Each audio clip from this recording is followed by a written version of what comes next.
Hello everyone, welcome back to my channel that is Jiya Shenki medical education. आज का हमारा topic है कार्बोहाइड्रेट्स। कार्बोहाइड्रेट्स एक्चुअल में क्या होते हैं? जो कार्बोहाइड्रेट्स होते हैं हमारी बॉडी को एनर्जी प्रोवाइड करने का काम करते हैं। अगर मैं आपको बात करूँ कार्बोहाइड्रेट्स को अगर मैं तोड़ूँ तो इसमें क्या होता है? कार्ब्स तो आपको पता ही होगा, एंड हाइड्रेट्स में क्या होगा? Hydrogen, water H2O, right. तो हाइड्रेट्स में इसमें कैसे बनेगा? इसमें दो H के सब्सटेंस होंगे और वो मिक्स होकर जब कार्ब्स और वाटर मिक्स होता है तो उसको हम क्या बोलते हैं? कार्बोहाइड्रेट्स बोलते हैं। अब ये जो कार्बोहाइड्रेट्स होते हैं इसके अंदर एक्चुअल में क्या होता है? These are the substance which containing carbon, जो कि कार्बन को कंटेन करता है, हाइड्रोजन को कंटेन करता है, ऑक्सीजन को कंटेन करता है, राइट। ठीक है, एंड उसका जनरल फॉर्मूला बोलूँ तो क्या होता है? CnH2ON, right. क्या है? CN bracket H2ON, okay.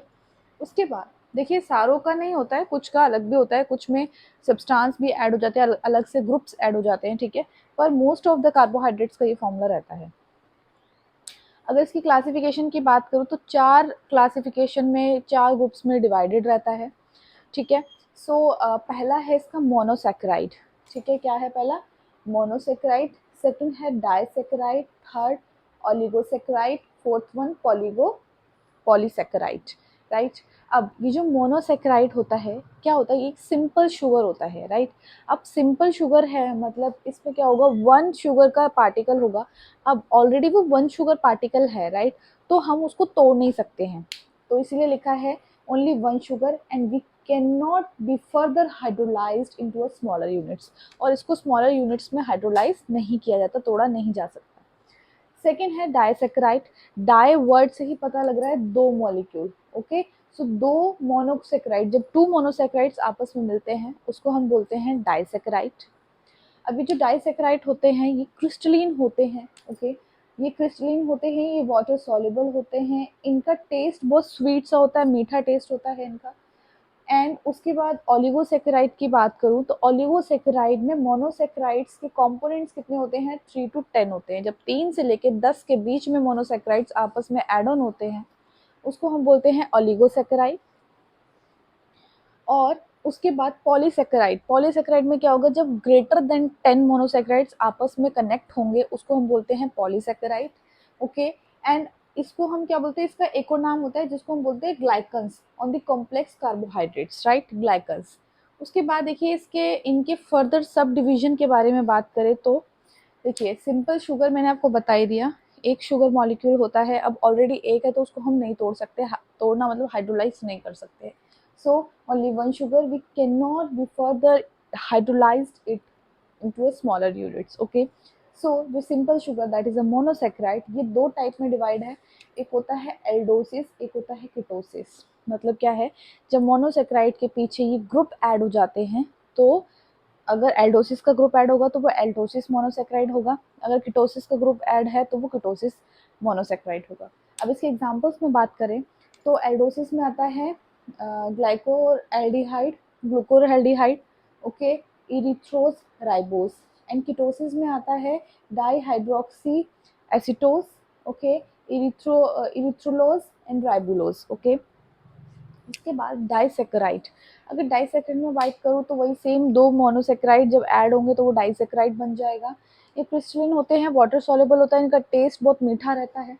ये डिवाइड हुए हैं जब रिड्यूसिंग शुगर प्रेजेंट होगा या नहीं होगा उसके बेस पे ये डिवाइड हुए हैं। बेसिकली इसके दो डिवीजन है, दो सब डिवीजन है, एक है रिड्यूसिंग शुगर, एक है non reducing sugar. Reducing sugar का जो एग्जांपल है that is a maltose and lactose, and non reducing sugar का एग्जांपल सुक्रोज। बहुत इंपॉर्टेंट है, क्वेश्चन पूछा जाता है कि नॉन रिड्यूसिंग शुगर का एग्जाम्पल बताओ, तो वो याद रखना काफ़ी इंपॉर्टेंट है, दैट इज अ सुक्रोज। उसके बाद देखिए ओलिगोसेकेराइड का कोई डिवीजन नहीं रहता है। ये क्या होता है? ये अकेला नहीं पाया जाता है, ये कैसे पाया जाता है? ग्लूकोकॉन्जुगेट्स के रूप में पाया जाता है। इसके एग्जांपल्स की बात करें तो इसका एग्जांपल है रेफिनोज और अल्फा डी ग्लूकोज, ओके। उसके बाद देखिए पॉलीसेकेराइड, जब 10 से ज़्यादा मॉलिक्यूल होंगे मोनोसेकेराइड्स के आपस में कनेक्ट होंगे उसको हम पॉलीसेकेराइड कहते हैं। एंड इसको हम ग्लाइकन्स भी कहते हैं। जब कार्बोहाइड्रेट्स का कॉम्प्लेक्स ग्रुप होता है उसको हम क्या बोलते हैं, ग्लाइकन्स बोलते हैं। ठीक है, इसका जो मॉलिक्यूलर वेट होता है इन सभी के कंपैरेटिवली बहुत ज़्यादा हाई होता है। ओके, एंड ये सॉल्युबल होता है वाटर में। उसके बाद इसको दो टाइप में डिवाइड किया गया है, एक है हीमोग्लाइकन, दूसरा है हिट्रोग्लाइकन। हीमोग्लाइकन का मतलब क्या है, जो मोनोसेक्राइड्स है वो एक ही टाइप के आपस में कनेक्टेड हो रहे हैं। और हीट्रोग्लाइकन का मतलब क्या है, जो मोनोसेक्राइड्स हैं वो अलग अलग आपस में कनेक्ट हो रहे हैं, वो एक ही ग्रुप के नहीं है, राइट। ठीक है, सो हीमो का मतलब होता है सेम एंड हिट्रो का मतलब होता है डिफरेंट, अलग अलग। सो हीमोग्लाइकन के मैं अगर आपको एग्जांपल्स बताऊं तो वो हैं starch, dextrin, glycan, inulin, dextran, chitin. बहुत इंपॉर्टेंट है, याद कर लेना। एंड हीट्रोग्लाइकन का है agar, agarose, agarose, gum, hyaluronic acid, keratin sulphate. Okay, so ये तो हमने बात कर ली कि कार्बोहाइड्रेट की डेफिनेशन क्या है, उसकी क्लासिफिकेशन क्या है, क्लासिफिकेशंस में उनकी डेफिनेशंस क्या है, उनका काम क्या है, उनकी सब डिविजन क्या है, राइट। अब हम देखते हैं जो कार्बोहाइड्रेट्स होते हैं उनका मेन फंक्शन क्या होता है हमारी बॉडी में। सो क्या है, सो इसका सबसे मेन फंक्शन क्या है। अब देखिए कार्बोहाइड्रेट्स हम कैसे अपनी बॉडी में इंटेक करते हैं, डाइट के थ्रू, राइट। सो ये मोस्ट अबंडेंट डाइटरी सोर्स होता है, खाने के जरिए बहुत ज़्यादा मिलता है ये। So most abundant dietary source है ये। Storage form of energy in the form of glycan, ये हमारी बॉडी को क्या करता है, एनर्जी देता है। तो ये जो एनर्जी प्रोवाइड करता है हम उसको स्टोर करते हैं हमारी बॉडी में, किसकी फॉर्म में स्टोर होती है, वो ग्लाइकन की फॉर्म में स्टोर होती है। उसके बाद नॉन डाइजेस्टिबल कार्बोहाइड्रेट्स, जैसे कि नॉन डाइजेस्टिबल कार्बोहाइड्रेट्स कौन कौन से हैं, बहुत इंपॉर्टेंट है, पूछा जाता है कि name some non digestible carbohydrates, तो आपको पता होना चाहिए। सेलुलोज हो गया, अगार हो गया, गम हो गया, पैक्टिन हो गया। ओके, सो वो कैसे सर्व करते हैं अपने आप को, डाइटरी फाइबर्स बोलते हैं उन्हें, क्या बोलते हैं, डाइटरी फाइबर्स। उसके बाद प्रिकर्सर्स ऑफ ऑर्गेनिक कंपाउंड्स, ये जो कार्बोहाइड्रेट्स होते हैं वो ऑर्गेनिक कंपाउंड के प्रिकर्सर्स होते हैं। कौन कौन से कंपाउंड है, जैसे राइबोज हो गया, डिहाइड्रोक्सी राइबोज हो गया, जैसे कि डीएनए, डीएनए हो गया, आरएनए हो गए, डिऑक्सी राइबोन्यूक्लिक एसिड है ना, ribonucleic acid, and then glycolipids, glycoproteins, इन सब के ये ऑर्गेनिक कंपाउंड्स होते हैं, इनको बनाने में हेल्प करते हैं। उसके बाद participate in structure of cell membrane, जो सेल मेम्ब्रेन होती है उसके स्ट्रक्चर की फॉर्मेशन के लिए उसमें हेल्प करते हैं। ठीक है, उसमें किसके रूप में हेल्प करते हैं, as an glycolipids and as an glycoproteins के रूप में। Play role in lubrication, lubrication में हेल्प करते हैं। लुब्रिकेशन का मतलब क्या होता है, अगर मैं आपको नॉर्मल सी भाषा में बताऊं तो जैसे हम अगर हम कोई मशीन यूज़ करते हैं तो जब वो काम करना बंद कर दे तो हम उसमें ऑयल डालते हैं, राइट, तो उसको लुब्रिकेट करते हैं। सो लुब्रिकेशन का काम होता है। सो बेसिकली जो कार्बोहाइड्रेट्स होते हैं वो हमारी बॉडी में लुब्रिकेशन का भी काम करते हैं।